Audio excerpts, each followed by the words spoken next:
Have you ever stopped to think about cardiac arrest? If your heart were to stop beating this very second, what exactly would happen inside your body? The moment blood circulation stops, it means the delivery of oxygen and vital nutrients stops with it. In medical terms, this condition is known as ischemia. However, this doesn't mean your organs die instantly. While they can no longer function normally without oxygen and nutrients, they hold on by tapping into emergency energy reserves to keep the cells from dying completely. This window of time during which an organ can survive on its own without a blood supply is called ischemic time. This ischemic time varies depending on the specific organ, and it changes drastically if the organ is kept in cold storage. But at normal body temperature, organs can only hold out for about an average of 30 minutes.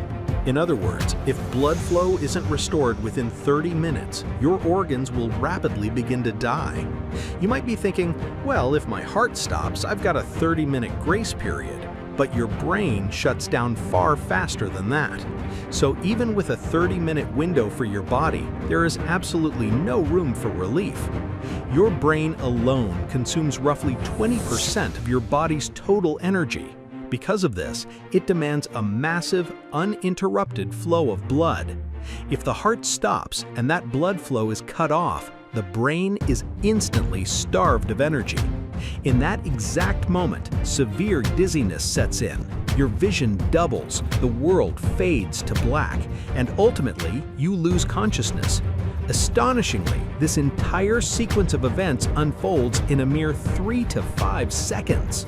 Once blood stops flowing to the brain, it begins to deteriorate at a terrifyingly rapid pace.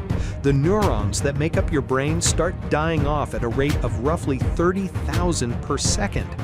Of course, the human brain contains around 86 billion neurons, so losing 30,000 every second might actually sound like a relatively small number to you. However, think of a computer or a smartphone. If even a tiny piece of its internal circuitry is damaged, the entire device completely fails. In the same way, the destruction of just a fraction of your neurons can have devastating consequences for your brain.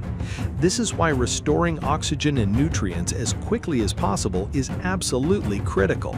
And the absolute limit to prevent permanent brain damage, what we call the golden window, is a mere 4 minutes.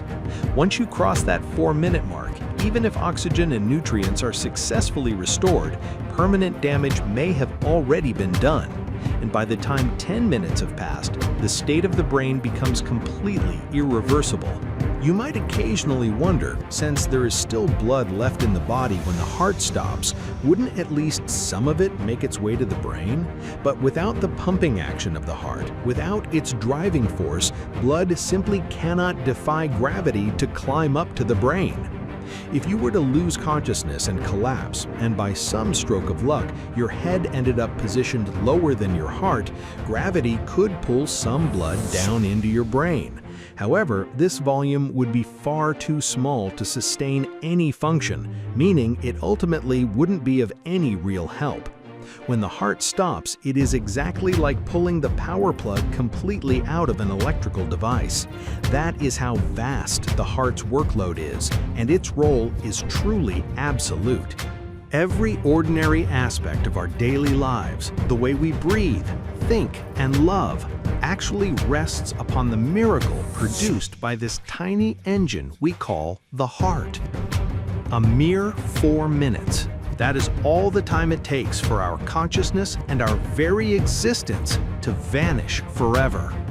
It is thanks to this fragile yet awe-inspiring chain of life that we are able to make it safely through another day. It makes us pause and deeply reflect on just how precious and delicate this very breath is, a breath we so often take for granted, and just how incredibly valuable the time we are given truly is. Knowledge delivered in just 5 minutes. That is all for today's episode of Flat Archive. Thank you for watching.